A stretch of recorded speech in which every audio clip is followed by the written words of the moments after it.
What General Weygand called the Battle of France is over. I expect that the Battle of Britain is about to begin.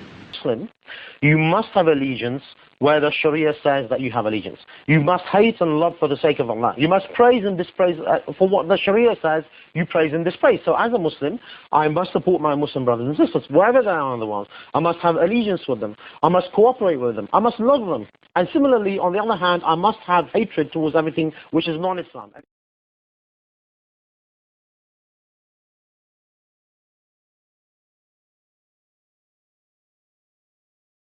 I must have hatred towards everything which is non-Islam.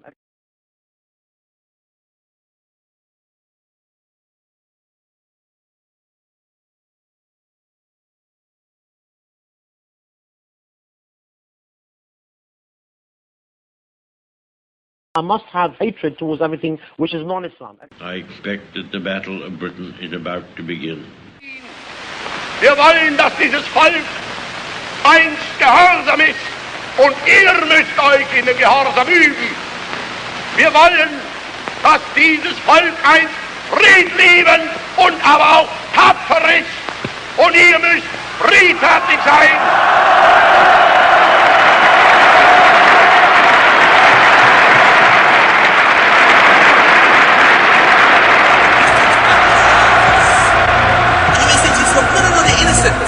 No kafir is innocent. أن الله عز وجل أوجب علينا أن ننشر هذا الدين في الأرض كلها. إن شاء الله اسلام همه کجا رو فتح خواهد کرد؟ همه قله های جهان رو فتح خواهد کرد. قد حكمنا الدنيا وسيأتي يوم والله نحكم فيه كل الدنيا. سيأتي يوم نحكم فيه أمريكا. سيأتي يوم نحكم فيه بريطانيا ونحكم فيه كل العالم. You will take over USA. You will take over UK. You will take over Europe. You will defeat them all. You will get victory. You will take over Egypt. We trust in Allah. Jede Divisionen, die jetzt schon zu kleinen Offensive angetreten sind und in den nächsten Wochen und Monaten zu Großoffensiven antreten werden, werden in diesen Kampf hineingehen wie in einen Gottesdienst.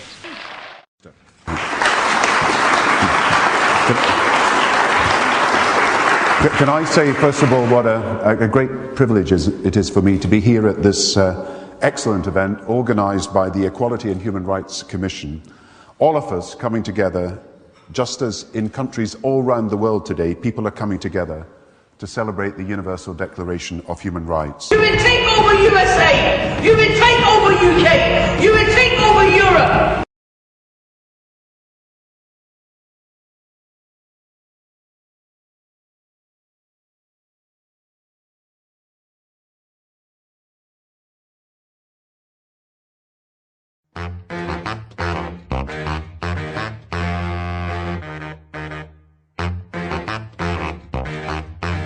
The work that we do is essentially about campaigning for lesbian, gay, bisexual and transgender equality in Scotland.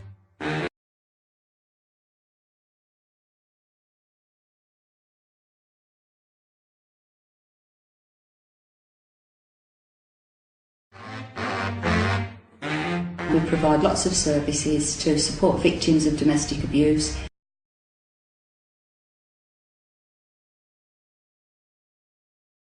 لا بد أن نعلم أن الضرب عقوبة شرعية لا يملك إنسان أن ينكره لأن الذي شرعها هو الذي خلق هذا الإنسان.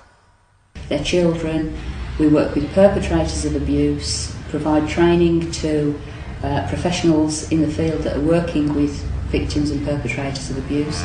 But it remains legitimate that if a Muslim man in his 50s even today wanted to marry a young woman who was 9 or 10, she had reached puberty, it is legitimate. Reading from chapter 65 verse 4 of the Quran, Sharia translation, and as for those of your women who have despaired of menstruation, if you have a doubt, their prescribed time shall be 3 months, and of those too who have not had their courses. And as for the pregnant women, their prescribed time is that they lay down their burden. According to Ibn Kathir, who is a renowned Islamic scholar and historian, this is the more obvious meaning supporting this view. What is reported from Ubay bin Ka'b when he said, O Allah's Messenger, some women were not mentioned in the Quran: the young, the old, and the pregnant. In an oral tradition saying of Muhammad, found in Bukhari, volume 7, book 62, number 63, with reference to this same verse, and as for those who have no courses, i.e., they are still immature, 65:4, referring to the Quran, and the iddat for the girl before puberty is 3 months in the above verse. Let me repeat that. Before puberty. Let this Islamic scholar, Maulana Maududi, answer the question about what that really means. In his commentary on the Quran called Tafhim al-Quran, you can find that on the web, on 65:4 it says this: Therefore, making mention of the waiting period for the girls who have not yet menstruated clearly proves that it is not only permissible to give away the girl in marriage at this age, but it is also permissible for the husband to, wait for it, consummate marriage with her. Now, obviously, no Muslim has the right to forbid a thing which the Quran has held permissible. Thank God we have laws in Western society that prohibit child abuse. But what we need to remember is that all that we've just covered is in the context of teaching, specific teaching about the issue of divorce. So here we have a situation where an old bloke, 50 or 60, thank you Bill L. Phillips, can marry a little child of under 8 or 9, can sexually use her, and then he can divorce her. The biggest, longest case I've ever dealt with as a Member of Parliament, 6 years, in fact revolved around the question of a man beating his wife and kicking her out. لابد أن نعلم أن الضرب عقوبة شرعية لا يملك إنسان أن ينكره لأن. Sir, you claim that you are a Member of Parliament and that you've been spending 6 years treating a symptom when you should be getting to the source disease, which is the 85 Sharia courts spread out all over England, which will permit and justify and argue for the permissibility of domestic violence that you have spent 6 years trying to fix. Get to the root of the problem and recognise what it really is, instead of just mucking around and playing namby-pambies with the symptom.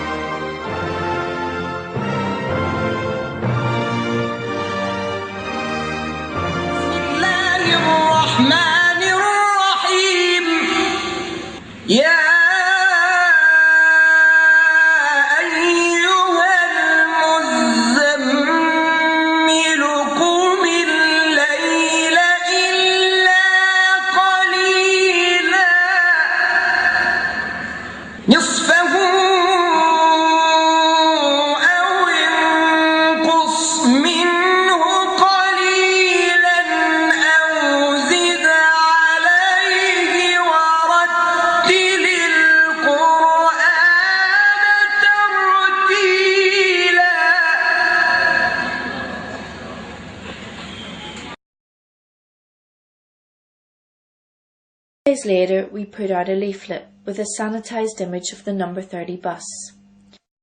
Labour accused us of exploiting horror for political means, and the media became obsessed with putting Muslims on TV and telling us how peaceful Islam was. It was the fault of the British people for the bombs, not Muslims.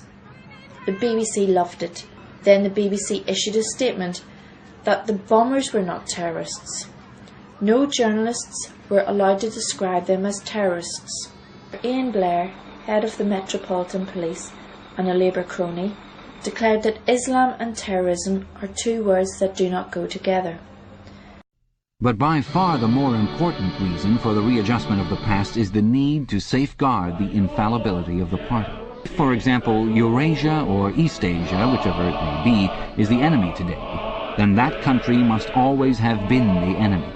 And if the facts say otherwise, then the facts must be altered.